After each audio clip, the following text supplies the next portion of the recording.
Halo, Assalamualaikum warahmatullahi wabarakatuh. Selamat datang teman-teman di YouTube channel aku, Enda Alifulo. Buat kamu yang baru datang, jangan lupa subscribe channel ini dan bagikan video manapun yang kamu anggap positif agar orang-orang di sekitar kamu mendapatkan manfaatnya. Perkenalkan, nama aku Enda Alifulo dan kita ada di sini untuk belajar.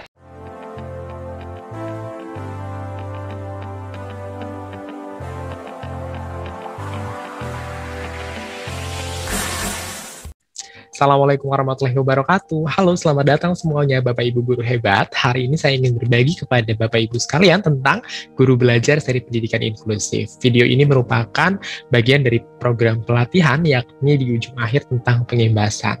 Dalam video ini saya akan berbagi sedikit pemahaman saya terkait dengan pendidikan inklusif dalam kehidupan berpendidikan sehari-hari di lingkungan kerja kita. Jadi mari kita cari tahu lebih banyak tentang pendidikan inklusif. Nah, berbicara tentang pendidikan inklusif, itu kita tidak lepas dari pengertian pendidikan eksklusif juga. Untuk bisa memahami secara utuh tentang pendidikan inklusif, perlu juga kita untuk menilik pendidikan eksklusif itu sendiri. Jadi, pendidikan yang ada pada masa sebelum era digital seperti saat ini, rata-rata merupakan pendidikan eksklusif, di mana setiap anak-anak itu dikelompok-kelompokkan di sekolah ataupun di kelas yang sesuai dengan perkembangan mereka sendiri. Misalnya anak-anak normal diletakkan di sekolah-sekolah formal yang normal, kemudian anak-anak berkebutuhan khusus seperti anak-anak tunanetra diletakkan di SLB tunanetra, anak-anak tunarungu diletakkan di SLB tunarungu, dan anak-anak tunagrahita diletakkan di SLB tunagrahita, serta anak-anak dengan tipe-tipe ketunaan yang lainnya itu diletakkan di sekolah masing-masing.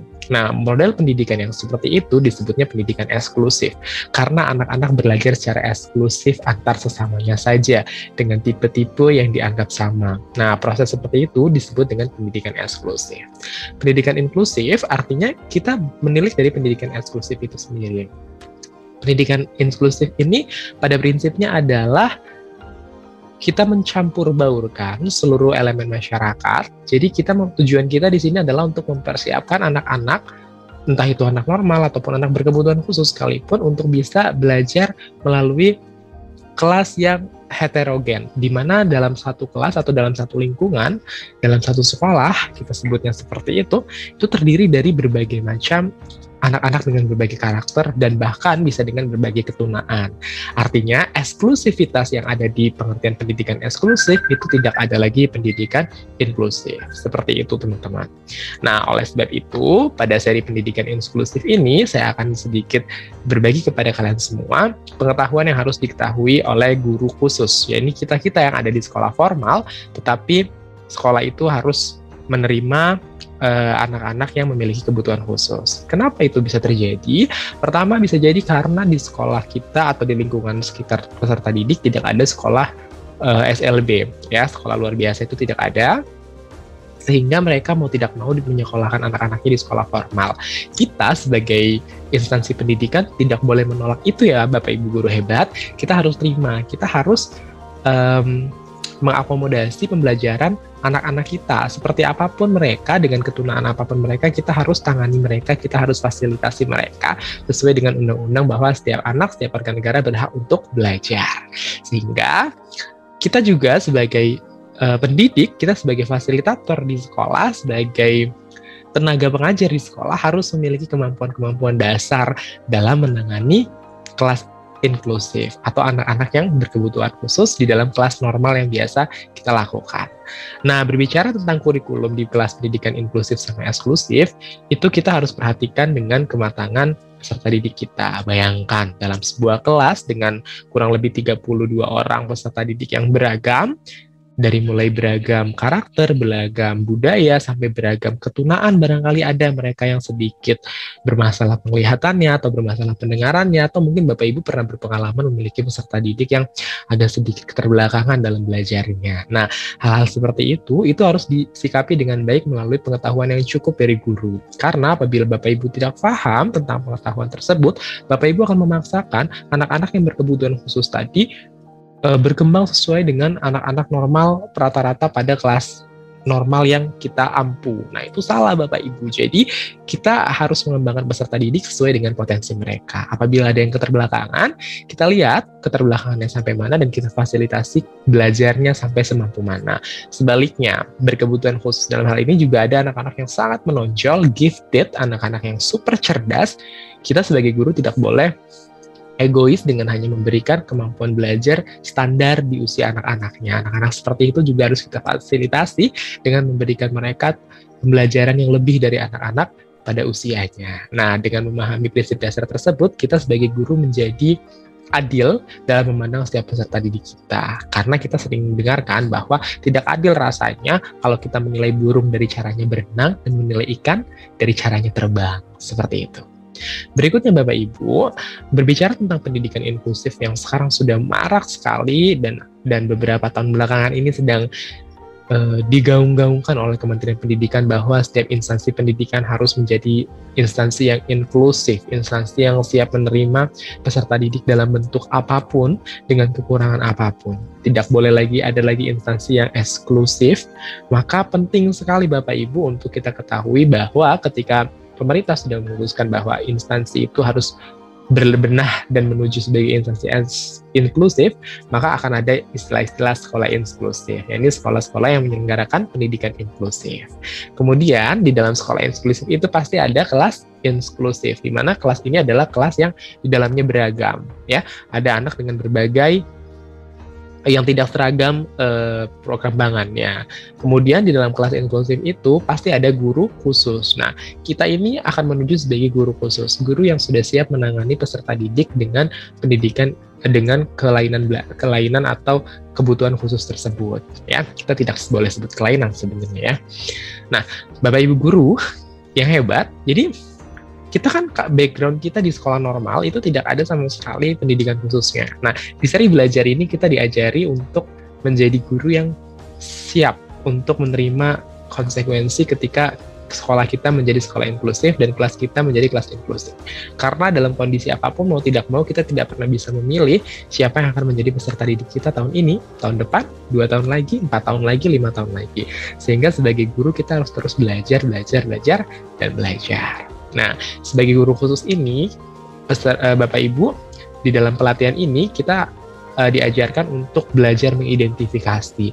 Minimal kita mengenali ciri-ciri anak-anak atau peserta didik berkebutuhan khusus, dimulai dari anak-anak tunanetra itu ciri-cirinya seperti apa, low vision dengan penglihatan yang kurang bagus itu seperti apa, tipenya ada berapa, bagaimana ciri-cirinya itu diajarkan di sini.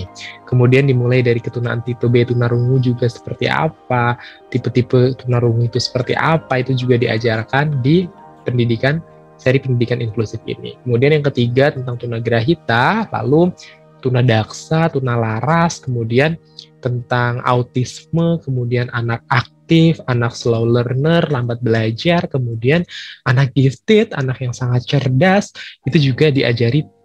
Kita akan di seri ini kita diajari ya tentang anak-anak tipe-tipe seperti itu, sehingga ketika kita menemukan di lapangan kita sudah bisa mengidentifikasi kayaknya anak ini punya kecenderungan berkebutuhan khusus yang begini. Begitu Bapak Ibu.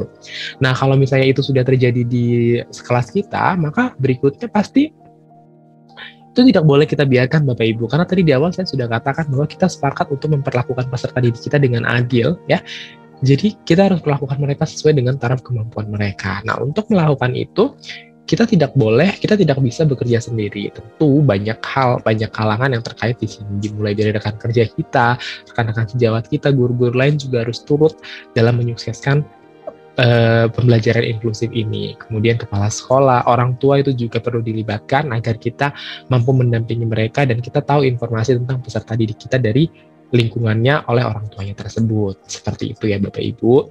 Nah, langkahnya ya Bapak Ibu untuk kita bisa memberikan pelayanan yang prima kepada peserta didik dengan kebutuhan khusus tersebut adalah sebagai berikut. Pertama adalah identifikasi. Seperti yang tadi saya sudah katakan, identifikasi itu adalah ya tadi kita merasa bahwa kita memiliki peserta didik yang lain ini gitu, tidak sesuai dengan usianya, entah itu terlalu menonjol atau terlalu kurang. Kalau sudah seperti itu, Bapak Ibu tinggal nanti ya identifikasi nih, kira-kira nih ya dari ciri-ciri yang Bapak Ibu amati terhadap peserta didik tersebut, anak ini termasuk apa? Apakah lambat belajar atau tunarungu? Ya, mungkin dia dengar tapi harus kita teriak atau dalam jarak yang dekat. Untuk tanda-tanda seperti itu Bapak Ibu harus kenali ya. Atau dia tidak bisa diam, barangkali dia hyperaktif, begitu ya. Atau dia kesulitan membaca, barangkali dia dysleksia. Jadi yang seperti itu tuh namanya diproses identifikasi. Ketika kita sudah punya namanya, kemudian kita sudah punya data si anaknya ya dengan ciri-cirinya itu, yang kedua kita lakukan asesmen akademik ya. Jadi di asesmen akademik ini kita membuat kisi-kisi sama seperti kita membuat soal, namanya juga asesmen ya. Asesmen itu kan penilaian. Jadi kita harus bikin instrumen ya. Instrumennya itu disesuaikan dengan tadi kebutuhan khusus apa yang sudah kita identifikasi. Misalnya ada anak yang kita lihat, kita duga, kita identifikasi sebagai anak dengan gangguan penglihatan. Maka asesmen akademik yang akan kita lakukan di sini adalah kita tes penglihatannya gitu. Misalnya adalah membaca huruf A begitu dalam jarak 2 meter atau dalam jarak sekian meter gitu. Jadi dari situ, dari asesmen akademik ini kita bisa tahu gitu bahwa apakah benar anak-anak ini memang memiliki kebutuhan khusus seperti apa yang kita identifikasi ya. Misalnya ada anak-anak yang kita anggap sebagai anak-anak disleksia, di mana dia tidak bisa membedakan huruf V dengan huruf A, huruf M dengan huruf W. Nah, kita bikin kisi-kisi asesmennya juga yang mengaitkan tipe-tipe tersebut, sehingga kita bisa yakin melalui asesmen ini bahwa anaknya ini memang benar-benar mengalami kebutuhan khusus sesuai dengan apa yang kita identifikasi, begitu. Jadi langkah pertama kita identifikasi kira-kira apa, yang kedua kita buktikan, istilahnya begitu. Yang ketiga itu namanya adalah planning matrix. Planning matrix ini adalah proses di mana Bapak Ibu tadi mengolah hasil asesmen akademiknya, udah melaksanakan asesmennya. Di sini kita membuat rencana ya, dari namanya saja sudah rencana. Rencana apa? Di sini kita membuat rencana program untuk si anak tersebut ya. Dimulai itu tentang efek atau dampak dari apa yang dia alami itu apa sih gitu ya. Misalnya nih, anak-anak yang dalam pelajaran matematika ada anak-anak yang slow learner, anak-anak kelas 1 SMP yang seharusnya sudah bisa menjumlahkan, ternyata ada yang belum, begitu ya. Nah, itu dampaknya apa? Itu dianalisis di planning matrix. Dampak jangka pendeknya apa? Tentu dia tidak bisa melakukan penjumlahan. Dampak jangka panjangnya apa? Ya, kalau penjumlahan aja nggak bisa, gimana materi-materi lain yang lebih berat, kan seperti itu ya. Jadi di planning matrix itu kita petakan benar-benar seperti apa. Nah, dari planning matrix ini, kemudian terakhir kita menuju ke program pembelajaran individual. Nah, ini adalah program yang tadi saya katakan bahwa adalah wujud bakti kita kepada peserta didik kita. Di sini adalah kita memanusiakan manusia. Di sinilah proses kita benar-benar memperlakukan mereka sesuai dengan taraf perkembangannya. Ketika anak-anak tersebut tidak mampu untuk melakukan pembelajaran yang normal sesuai dengan kurikulum, di sini kita bantu mereka di program pembelajaran individual ini ya. Program pembelajaran individual ini kita tentukan dulu tujuan jangka pendeknya apa sih, tentunya mengejar ketertinggalan kalau anak-anaknya slow learner ya. Kemudian tujuan jangka panjangnya apa sih, begitu. Nah, kita buat itu. Nah, kemudian program pembelajaran individual ini, kalau dari saya pribadi ya, ini kan programnya ini bersifat bebas ya. Jadi Bapak Ibu, kalau menurut saya pribadi, untuk beberapa kasus program pembelajaran individual itu bisa dilakukan dengan bimbingan orang tua. Kita bikin programnya, bimbingan orang tua, kita bantu begitu. Nah, atau yang kedua adalah anak-anak tersebut benar-benar mandiri dengan belajar ini. Artinya dia tidak belajar sesuai dengan tuntutan kurikulum. Nah, itu Bapak Ibu, karena setidaknya kita menjadi fasilitator yang tahu bahwa anak-anak itu tidak harus berkembang sesuai dengan kurikulum, karena di balik puluhan anak-anak kita di dalam kelas itu tersimpan potensi yang berbeda-beda. Seperti itu Bapak Ibu. Kita tidak bisa menekankan anak-anak yang memang lambat dalam belajar, tunagrahita yang seandainya itu sekolah di sekolah biasa ya, sekolah normal, sekolah kita paksakan dia menerima kurikulum ya, di mana dia harus belajar. Saya dalam pelajaran matematika harus belajar pelajaran yang kompleks seperti aljabar ya kan. Nah, itu tidak bisa kan Bapak Ibu, kita sadari itu tidak bisa karena dari IQ-nya saja sudah berbeda.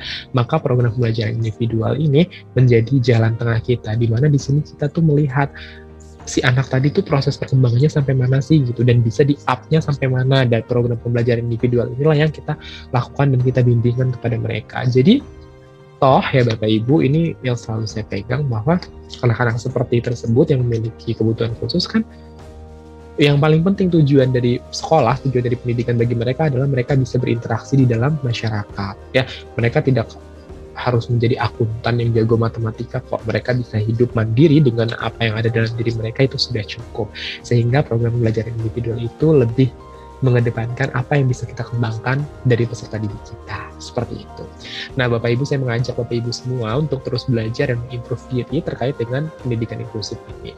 Ini pelatihannya ada di program Kementerian Pendidikan dan Kebudayaan di seri Guru Belajar, seri Pendidikan Inklusif. Terima kasih Bapak Ibu yang sudah mengikuti video ini. Sampai ketemu di pembelajaran berikutnya. Dadah, Assalamualaikum.